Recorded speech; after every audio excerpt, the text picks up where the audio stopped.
अण्णाभाऊ साठे जे आहे फार मोठं शिक्षण नव्हतं झालेलं, पण वाटेगावावरून शेकडो मैल चालत ते मुंबईला येतात काय, लालबावटाचं काम करतात काय, गिरणी कामगारांचं काम करतात काय, 35 कादंबऱ्या लिहितात काय, आणि त्यांच्या कादंबऱ्यावर फकीरासारख्या कादंबरी सिनेमा निघतात आणि ते लोकप्रिय होतात. आणि रशियामध्ये सुद्धा त्यांना आमंत्रण येतं आणि तिथे त्यांच्या सगळ्या या गोष्टींचं जे आहे भाषांतर होतं आहे. संयुक्त महाराष्ट्राच्या चळवळीमध्ये अतिशय मोठी भूमिका जी आहे त्यांनी बजावलेली आहे. तर अशा या महापुरुषांचं जे आहे साहित्यरत्नाचं पुत्र होता, परंतु तो थोडा झाड पडल्यामुळे थोडंसं नुकसान झालं होतं.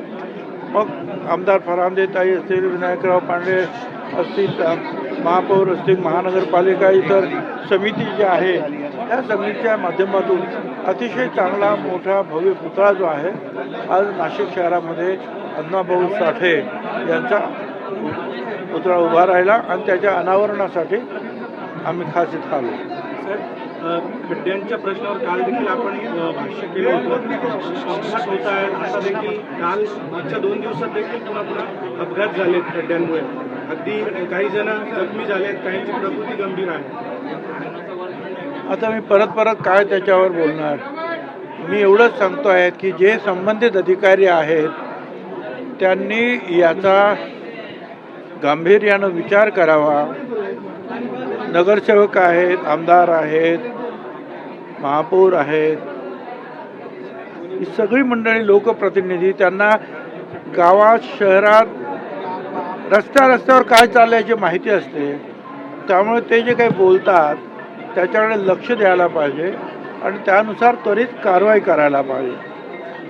त्या सगळ्यांसाठी जे आहे सगळीकडे गंभीरपणे त्यांनी पाहावं एवढीच मी पुन्हा एकदा सांगतो. हे सगळं होत असताना आपण सत्तेत आहात, त्यामुळे नाशिकमधील जे खड्डे रस्त्यांवर पडले, नागरिकांना त्रास होतोय, आपण सत्तेत आहात, आपली देखील जबाबदारी असं संजय राऊत म्हणतात.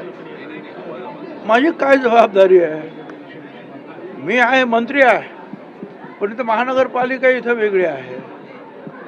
ते कुंभमेळ्याच्या कामासाठी जे आहेत रस्ते खोदलेले त्यांच्या समिती वेगळ्या आहेत, तिथे आयुक्त वेगळे आहेत, महानगरपालिका कमिशनर ते तिथे वेगळे आहेत, संजय राऊत यांचे सुद्धा जे नगरसेवक आहेत त्या सगळ्यांनी आवाज उठवायला पाहिजे ना.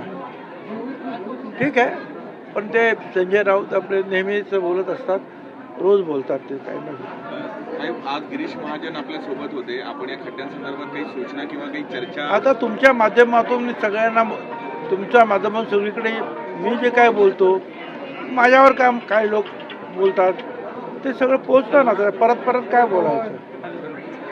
शहाण्याला शब्दाचा मार पुरेसा आहे.